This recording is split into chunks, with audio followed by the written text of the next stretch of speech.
The first thing I want you to know is these guys are absolute studs.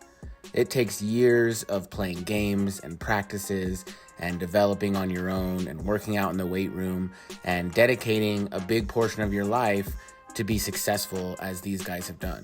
They deserve all the credit for their successes, for the work they put in. The role that we played was small and just a piece of the puzzle to get them to the success that they have today. This video is all about hitting. I'm gonna highlight our team hitting progression from 2021 to 2023. I'm gonna tell you about 2 individual players in our program and their growths as hitters. And I'm gonna showcase the significance and the importance of training the big 3. Here's a comparison of our 2021 versus 2023 hitting stats. In the parentheses on the left side, you'll see the national average for all high school players in that stat. On the right side, in those parentheses, you'll see how much we improved each of those hitting stats. So how did we get here? Our hitting training boils down to what's called the big 3. Bat speed, or the average speed that the barrel of the bat is traveling at contact. Bat to ball skills, which is a measure of how well and consistently you can square up the ball on the barrel of the bat. And swing decisions. Are you swinging at good pitches? Are you taking good pitches that you should be swinging at? Are you swinging at bad pitches? So why are the big 3 important? They're the 3 main physical abilities that determine a hitter's in-game value.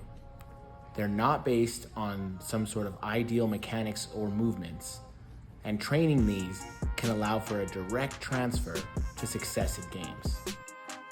Here's a team comparison from 2021 to 2023 of our big 3 metrics, as well as some other process metrics. Bat speed, smash factor, exit velocity, and contact percentage all improved, while chase percentage and fastball strike take percentage all dropped significantly. The first hitter I want to highlight is Ivan Ortega. This is what his swing looked like in 2021 as a sophomore.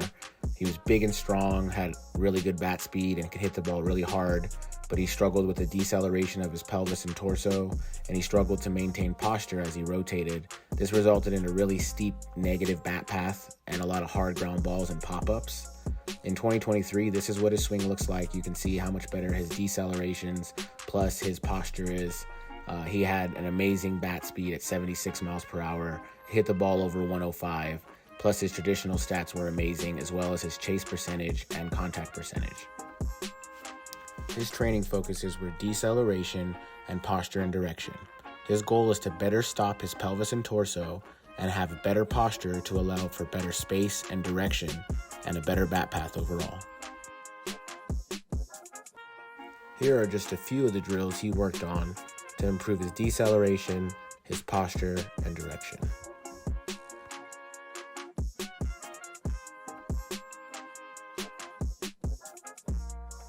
The next hitter I want to highlight is Antonio Martinez.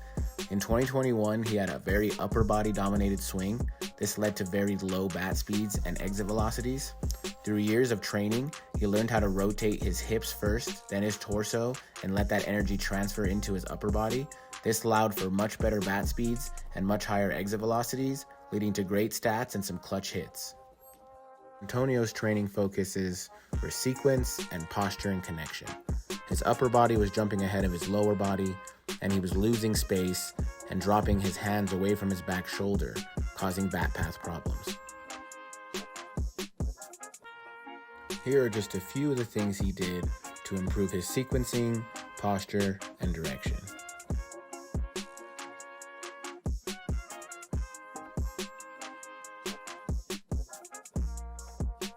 Here's a breakdown of how our team training is structured. We start by assessing each player to find objective insights into their training needs. From there, we allow time for individual development within our practice, and we also strive to create a competitive and challenging environment whenever we can. Here's what our hitting assessment looks like. We combine high-speed video, bat metrics, batted ball metrics, along with motion capture for a full biomechanics assessment.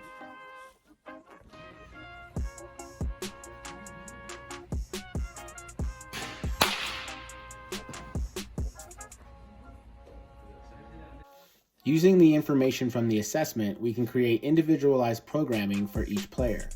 This includes warm-ups that help reinforce foundational movements and dinger stations, as we call it, which are hitting stations where each player does their specific focus during that time slot.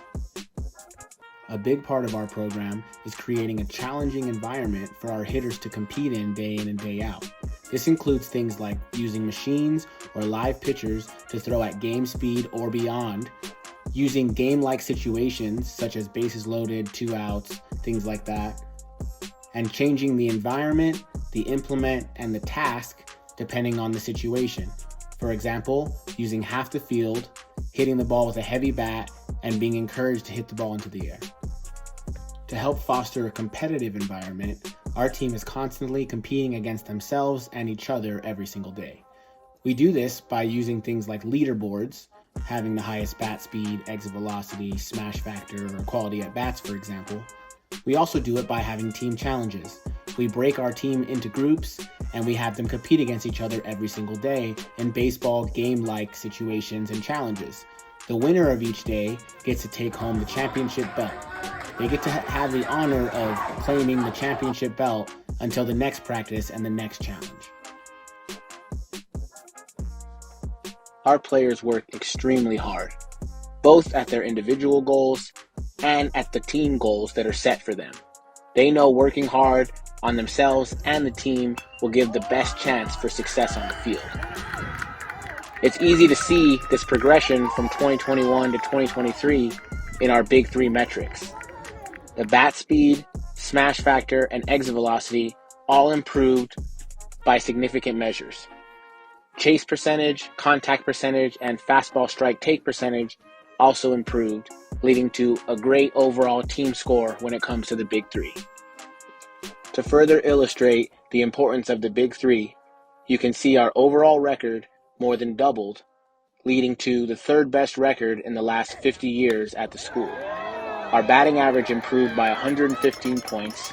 We scored 174 more runs. Our on-base percentage was 115 points higher. Our slugging percentage was 189 points higher. And our OPS was 304 points higher. One more important thing to note, our players worked really hard in the weight room, improving their strength and their power. This is really huge when it comes to increasing your explosiveness on the field. This is how our team and program approaches our offensive training. I hope this is helpful and you learn something that you can use for your program.